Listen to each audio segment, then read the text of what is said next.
नमस्कार।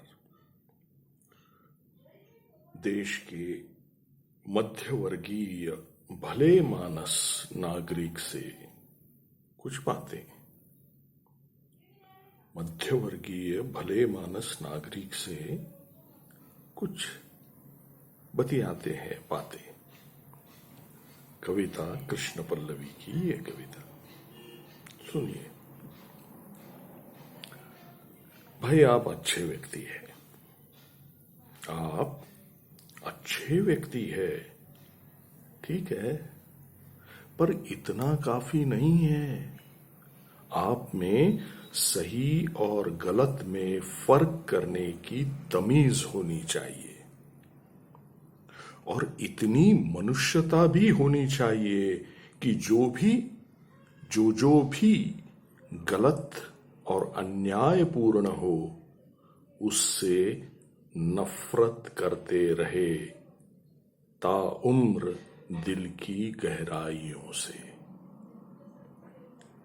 आप अच्छे व्यक्ति हैं, आप अच्छे व्यक्ति हैं, आप में सही और गलत में फर्क करने की तमीज है।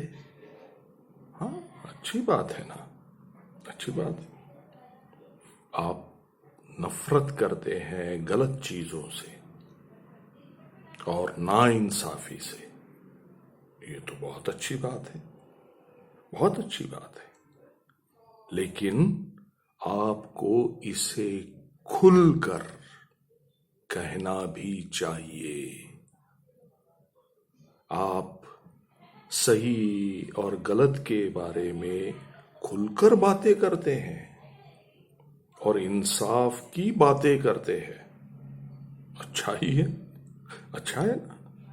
लेकिन आप में सही बात के लिए और इंसाफ के लिए लड़ने का और इस मकसद के लिए लोगों को जगाने और संगठित करने का साहस और धीरज भी होना चाहिए।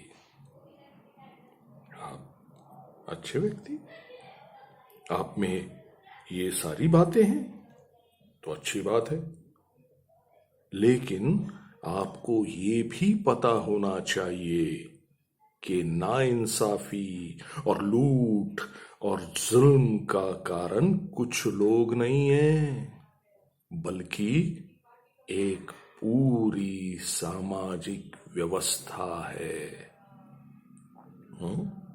अगर आप ये भी समझते हैं तो बड़ी बात है, ये भी समझते हैं तो बड़ी बात है। लेकिन आपको फिर इस व्यवस्था के बारे में जानना होगा, इससे लाभान्वित होने वाले वर्गों और इसे चलाने वाले लोगों और राज्य सत्ता की पूरी मशीनरी के बारे में जानना होगा, जिसे ध्वस्त किए बिना इस सामाजिक व्यवस्था को किसी भी तरह से बदला नहीं जा सकता। आपको दोस्त और दुश्मन की सही पहचान करनी होगी, समझे? आपको दोस्त और दुश्मन की सही पहचान करनी होगी और वर्ग युद्ध की सही रणनीति बनानी होगी। इस तरह, सिर्फ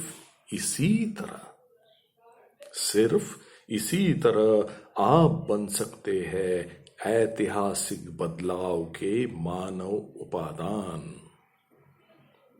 इस तरह आप जी सकते हैं एक सार्थक, गर्वीला, सृजनात्मक जीवन।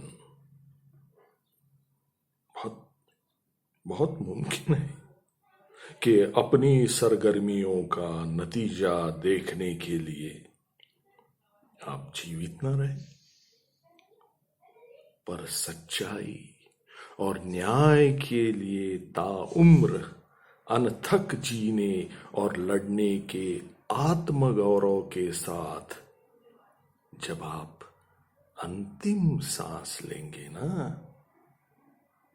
तब आपके उत्तराधिकारी आपको अपनी सांसों में बसा लेंगे और आगे मंजिल की ओर अपना सफर जारी रखेंगे।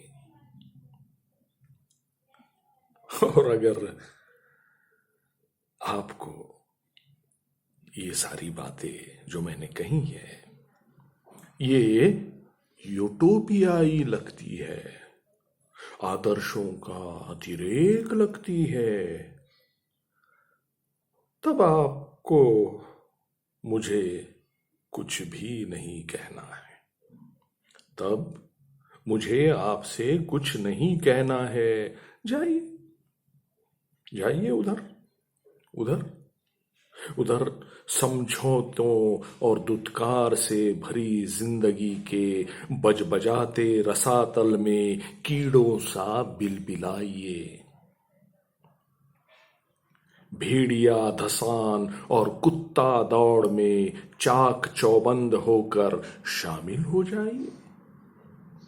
जाइए भुन भुन भिन भिन करते, रोते झींकते, हत्यारों की जी हुजूरी करते, कब्ज, बवासीर, गैस का इलाज करवाते, रामदेव की गोली चूरन चाटते फांकते, वैष्णो देवी यात्रा करते, आसाराम कृपालु महाराज आदि के भजन प्रवचन सुनते, या ओशो, श्री श्री कृष्णमूर्ति और दीपक चोपड़ा वगैरह वगैरह से सुखी संतुष्ट जीवन के नुस्खे सीखते, पंचगव्य खाते, आरती गाते, बीमा कराते, बचत का हिसाब किताब करते, किश्तों पर फ्लैट और गाड़ी खरीदते, अपनी ही व्यस्तताओं और झंझटों में जीते चले जाने की आदत डाल लीजिए। जाइए भाई जाइए। अगर सफलता के कुछ ऊंचे पायदान पर पहुंच ही गए, अगर पहुंच ही गए किसी तरह से, तो पहाड़ में या समंदर किनारे अपने सुंदर शांतिपूर्ण कॉटेज में बैठकर हत्यारे फासिस्ट गिरोहों के उन्मादी नारों और उनके शिकार होते लोगों की चित्कारों से दूर सितार पर राग जय जयवंती और बिलावल सुनिएगा।